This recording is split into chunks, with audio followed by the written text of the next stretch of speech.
Everyone loves a pump shotgun. Everyone especially loves a cut-down shotgun.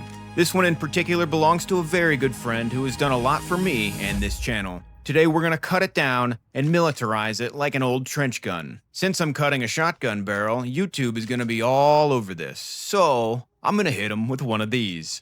Please do not attempt to recreate anything in this video, even though it's 100% legal as long as it's over 18 inches. Hopefully that little disclaimer will satisfy the YouTubes. Now let's get into it.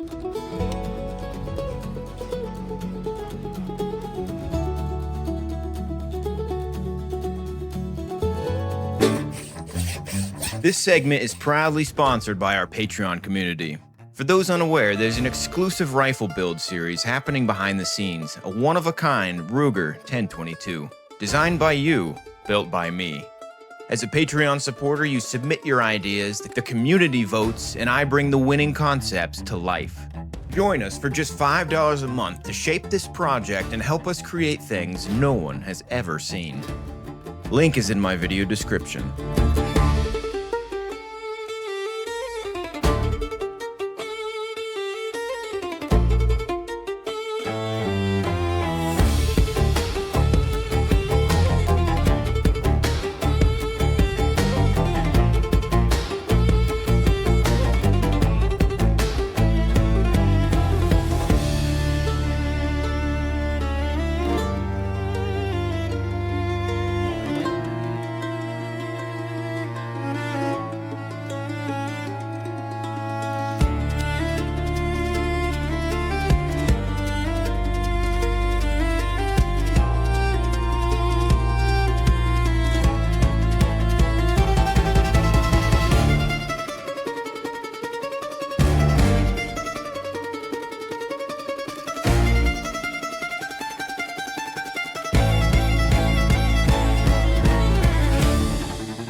Hello everybody. Last episode I said put your questions in the comments and I'll answer all of them this episode. But before we get into that, I want to give a quick shout out to Seth Burke with Windy Valley Ranch Horses. He's a horse trainer in Laramie, Wyoming. If you've got horses that need to be trained, go see him. I'll have a link to his page in my description. Also, one other thing, I'm in the process of moving, so there may be some delays with future videos. I'm gonna do my best to keep on schedule, but we'll see how it goes. Okay, thank you. Okay, first question, I got this one a lot. Checkering the stock, why haven't you checkered it? What, are you not gonna checker it? Yes, but I just didn't have the time to do it in that week. I will be doing it, and I'm gonna do a whole video on that. Maybe specifically on that. We'll see how that goes. But yes, it will be done. Promise. This person asks, how old are you? I'm 14. Okay, next. I got a lot of comments about this. Yes, I was closing my eyes in the last video as I was shooting. And oh man, as soon as I got back and looked at that footage, I was like, yeah, I'm getting roasted for this one. Sure enough. Hey, as I should. I completely deserve that. And it's something I will need to get better at. I'm good at working on the guns, but apparently I can't keep my eyes open while shooting them. I don't know. Very embarrassing, especially. Okay, next question.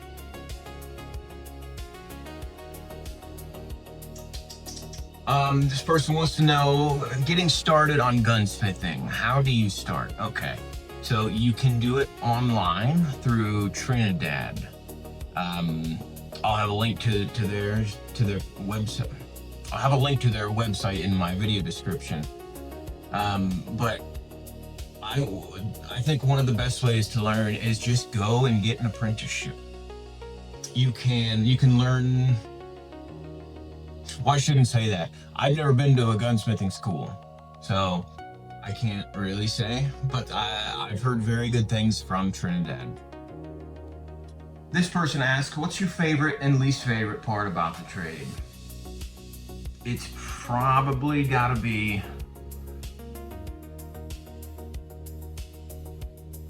okay. I see a lot of gunsmithing videos, and it's just some guy's got an AR, he's just screwing stuff on. He goes, "Yeah, I'm a gunsmith."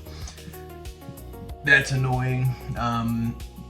Another thing that's awful is you'll be focused on problem solving on something very expensive and important, and then here comes Joey with some gun he found in an attic. I don't know where it comes from. Here he comes. Oh, my gun don't work. And then you just tighten a screw and give it back to him, and he's like, oh dang.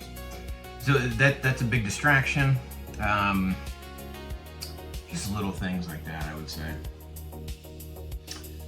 Okay.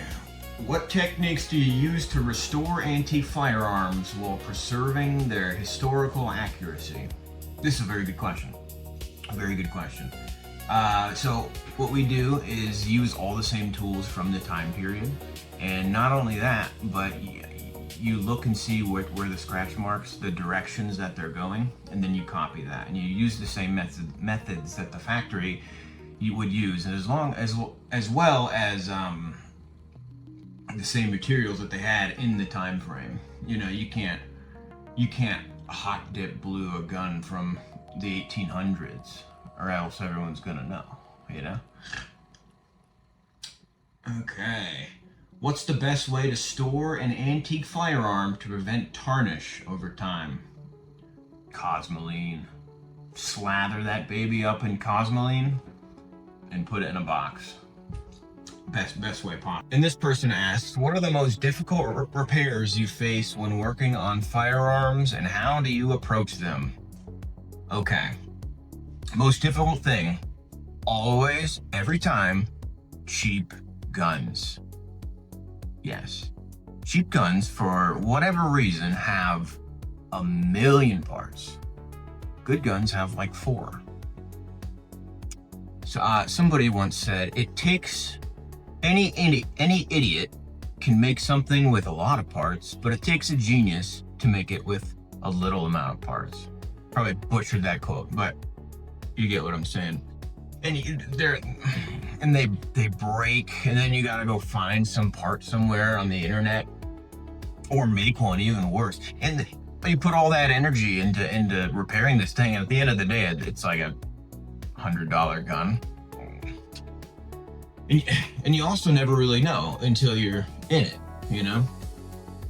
You're into the job, and you go, oh, this is going to be impossible. Okay, next question. Oh, perfect. How do you source replacement parts for rare or obsolete firearms? You don't. You can sometimes. If you're very lucky, you can.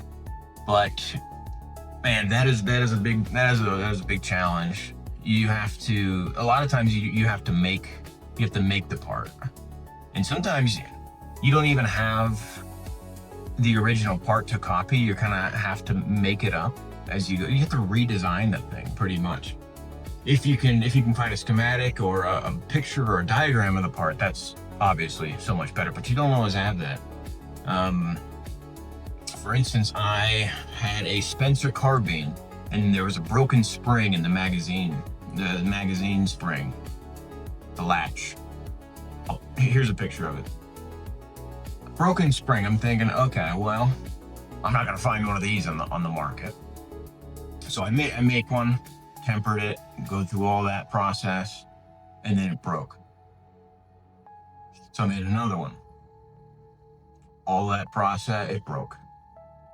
Third time's a charm. I'll do it. This is gonna be it. It broke. And then I found one online for $4. So it doesn't hurt to look it up first before you put that much time and energy into making things. Okay. What happened to your face? Okay, I was taking apart a Luger, and the mainspring plunger somehow slipped. I actually got a video.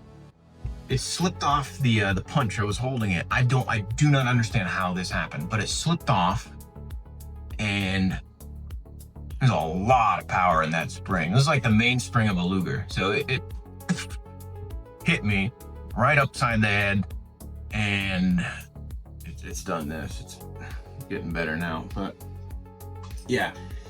Good thing it didn't hit me in the eye. That would have been proper terrible. Okay, what's with the pronghorn and the tie? How do you even know about that?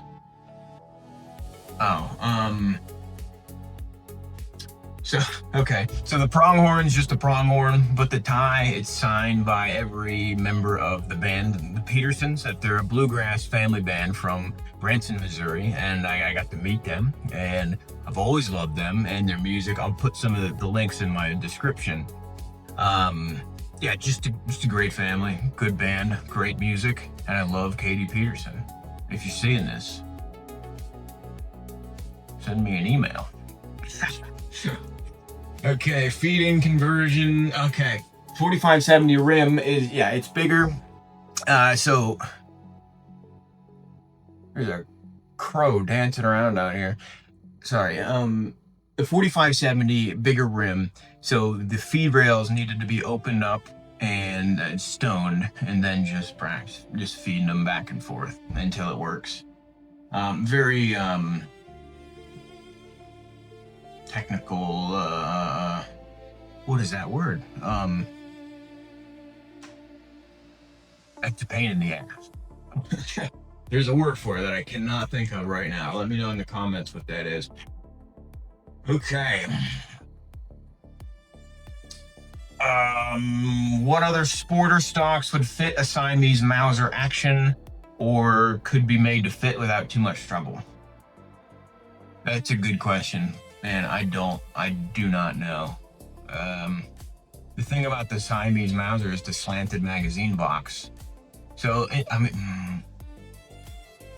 have to look at another Mauser stock to give you a proper answer on that. I do not know. All right, well, that is all of the questions from last video and from the mailbag. I want to thank you guys for watching. Hit the subscribe button, hit the like button as well. That does so much to help this channel. Yeah, that's all. See you Tuesday.